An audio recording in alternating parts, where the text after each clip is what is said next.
the Tudors Dynasty Podcast.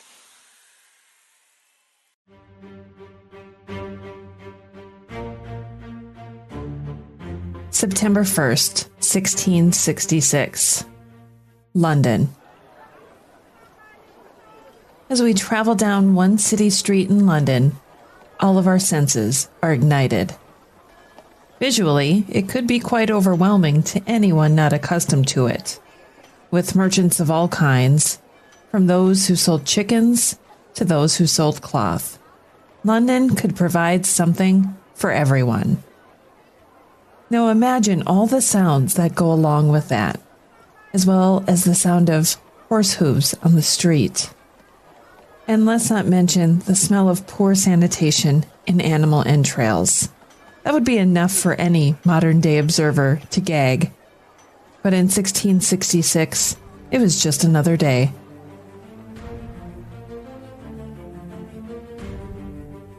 After surviving the Great Plague of 1665, Londoners must have looked forward to 1666, much like we, in the present day, have looked forward to a future without COVID-19.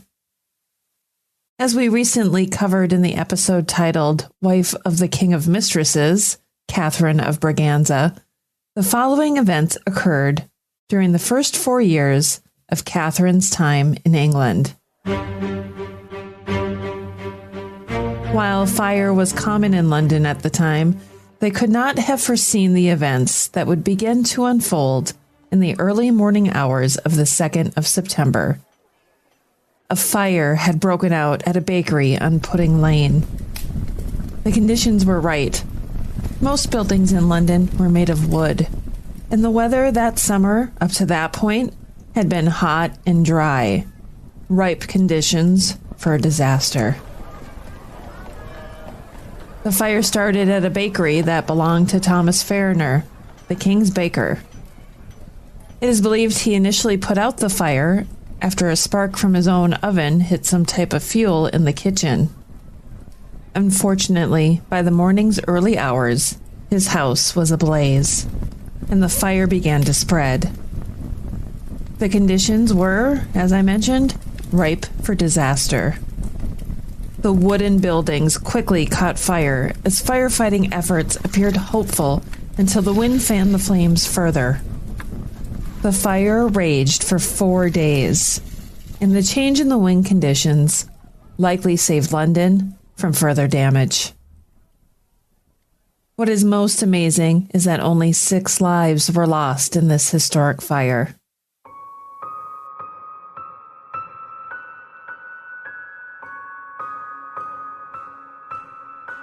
A contemporary of the time, Samuel Pepys, tells us in his own words how word spread the day the fire broke out. Quote, "Some of our maids sitting up late last night to get things ready against our feast today.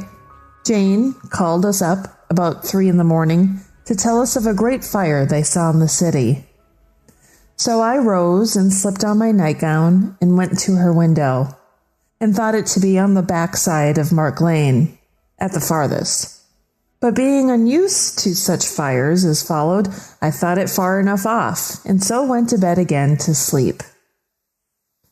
About 7, rose again to dress myself, and there looked out the window and saw the fire, not so much as it was, and further off.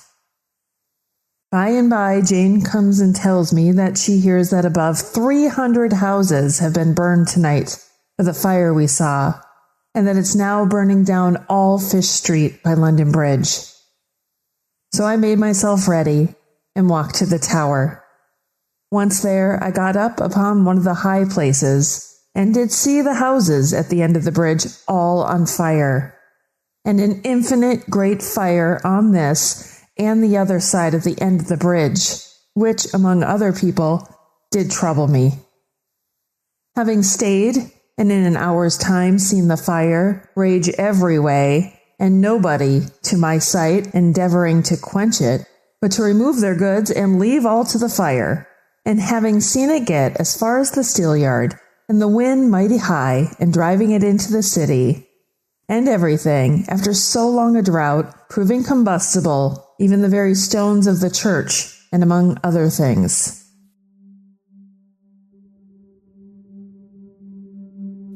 Pepys then traveled by boat to Whitehall, and he continues by saying, he went up to the king's closet in the chapel, where people come about me, and I did give them an account and dismayed them all, and word was carried in to the king. So I was called for, and did tell the king and Duke of York what I saw, and that unless his majesty did command houses to be pulled down, nothing could stop the fire. They seemed much troubled, and the king commanded me to go to my Lord Mayor, Sir Thomas Bloodworth, and command him to spare no houses, but to pull down before the fire every way. The mayor of London, to the king's message, cried like a fainting woman, Lord, what can I do? I am spent. People will not obey me. I've been pulling down houses, but the fire overtakes us faster than we can do it.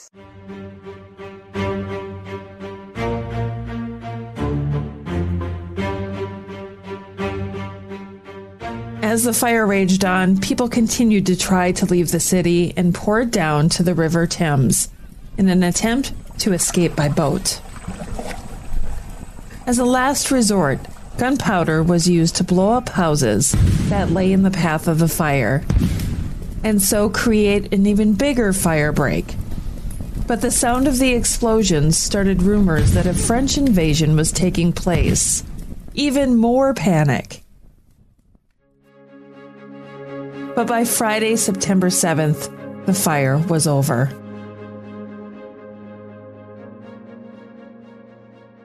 Pepys goes on to say, up by 5 o'clock, and blessed be God, find all well, and by water to Paul's Wharf. Walked thence, and saw all the town burned, and a miserable sight of Paul's church, with all the roofs fallen, and the body of the choir fallen into St. Faith's. Paul's school also, Ludgate, Fleet Street, my father's house, and the church, and a good part of the temple, the like. In all, 436 acres of London were destroyed by fire. This included over 13,000 houses, 87 churches. St. Paul's Cathedral was completely destroyed. The official account of the fire in the London Gazette concluded that the fire was an accident, that, quote, it stressed the role of God in starting the flames and of the king in helping to stem them, end quote. Despite this, residents were inclined to put the blame for the fire on who else? Foreigners, particularly Catholics, the French, and the Dutch. An example of the urge to identify scapegoats for the fire is the acceptance of the confession of a simple-minded French watchmaker named Robert Hubert. Now, Robert claimed that he was the member of a gang that started the Great Fire in Westminster. He later changed his story to say that he started the fire at the bakery in Pudding Lane. Hubert was convicted, despite some misgivings about his fitness to plead, and hanged at Tyburn on the 29th of October, 1666. Now, after he died, it came out that he hadn't even been in London on the day the fire broke out, but at sea. In 1667, strict new fire regulations were imposed in London to reduce the risk of a future fire and allow any fire that did occur to be more easily extinguished.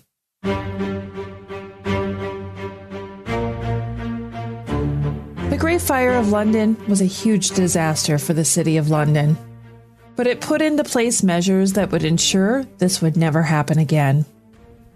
A monument was erected near the northern end of London Bridge to commemorate the fire. On it, 3 sides of the base carry inscriptions written in Latin. On the south side, it describes actions that was taken by King Charles II following the fire.